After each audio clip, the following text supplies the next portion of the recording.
By now, you're probably a little bored with sine waves. Well, so am I. Let's fix that.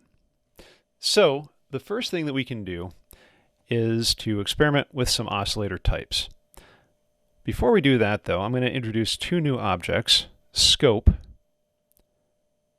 and spectroscope. These are going to be really useful so that you can really see the changes that we're about to make. Let's move this stuff over. And let's create spectroscope. These are just different ways to visualize different information. Scope functions as an oscilloscope, and spectroscope is going to function as a spectrum analyzer. I'm going to right-click on the inlet and go to Style, Sonogram, to bring up an attribute user interface. So I can change different attributes. I could do a spectrogram or a sonogram. I'll show you the difference really quickly. If I hit a note, you can see it's a sine wave. I'm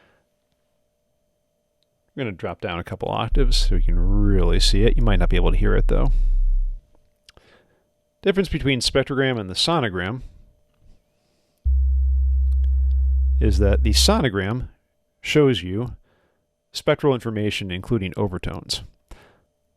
Since we're using a sine wave, we don't have anything. Now, with this cycle, I get a sine wave. Yay! I can change that, though, to a sawtooth wave with a saw. We're going to be focusing on what are called anti-aliased waveforms. That means that these are waveforms that are filtered above the Nyquist frequency, or 1/2 of whatever the sample rate is set at, to avoid any type of aliasing or fold-over type distortion. Here is my saw wave.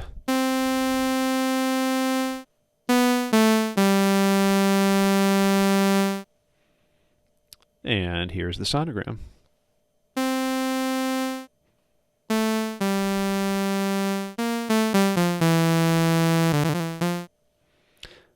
You can see it's a little bit more interesting.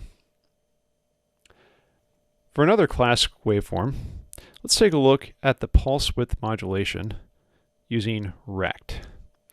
Rect will create a rectangular wave, but, and here's the but, it takes a couple of other arguments in addition to just the frequency. It can take a default frequency, but it also needs what's called the duty cycle. So let's just give it a default frequency of 440 and a duty cycle of 0.25. That will create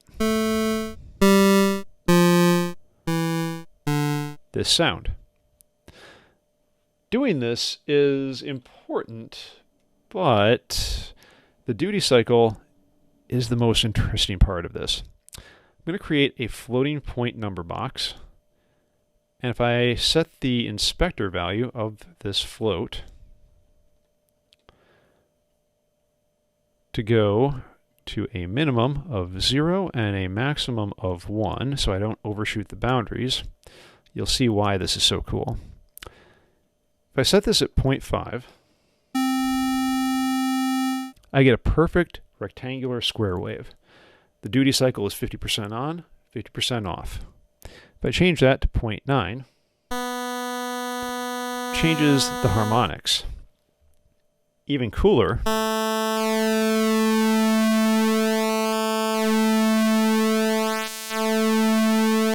by varying the duty cycle, you can hear that change in the harmonic structure of it. That is so cool. And we're not done. There's another one as well called tri, which is the same thing. It's an anti-aliased triangle oscillator with a variable duty cycle. If I set it to 0.5, we get a perfect triangular wave. If I set it to 1 or 0, we effectively have a descending saw wave or an ascending saw wave. So playing around with the values in between,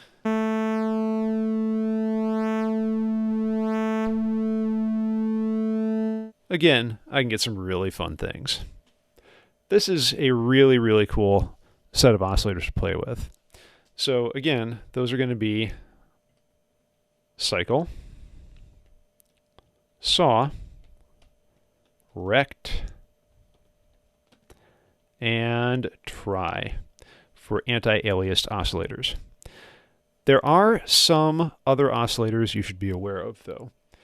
Specifically, there are two that you will really see commonly used. SIG, which generates a constant signal and is used for DC offsetting or anytime you need just a straight signal with no variance.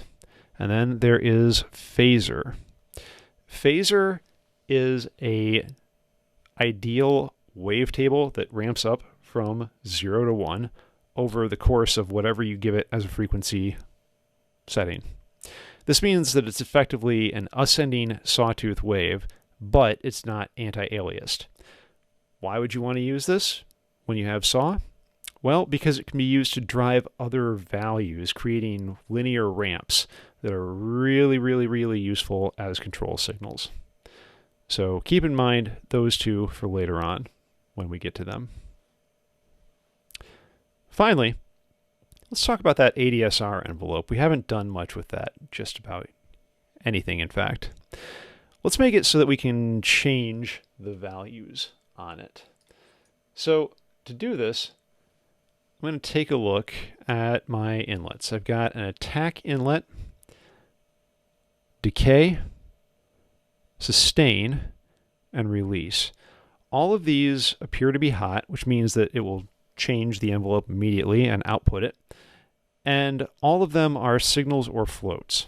So I'm going to use floats.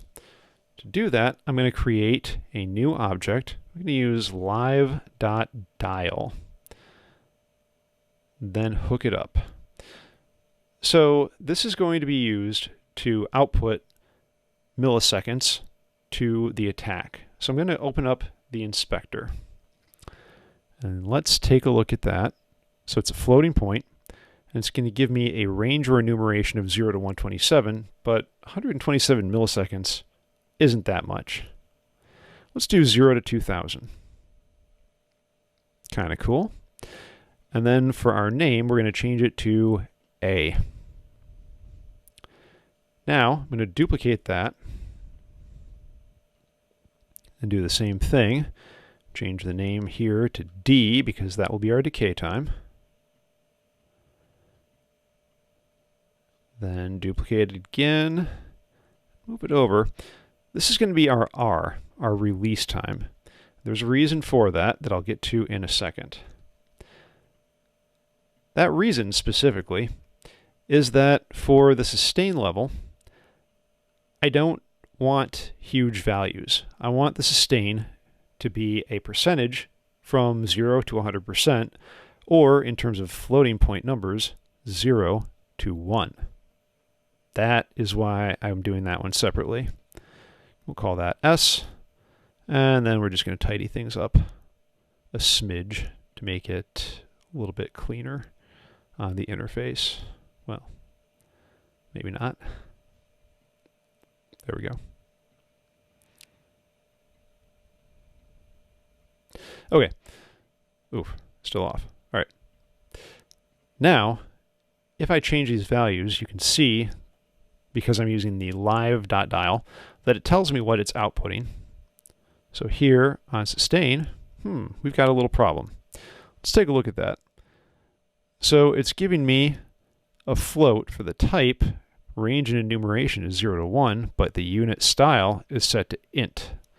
Let's change that to float. And you'll notice that now this 0 is 0.00. Hey. So that's fine for the A, D, and R because I don't really want 197.222225 milliseconds.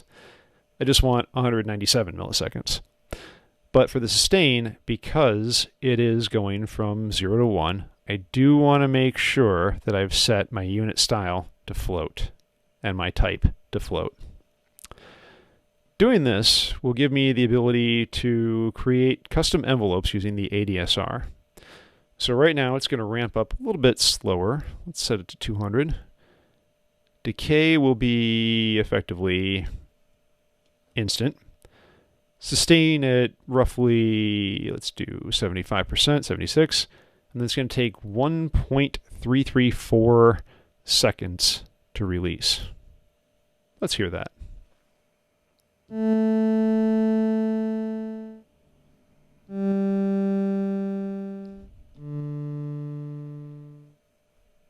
Cool. So now ADSR is working and we can change the values using those live dot dials.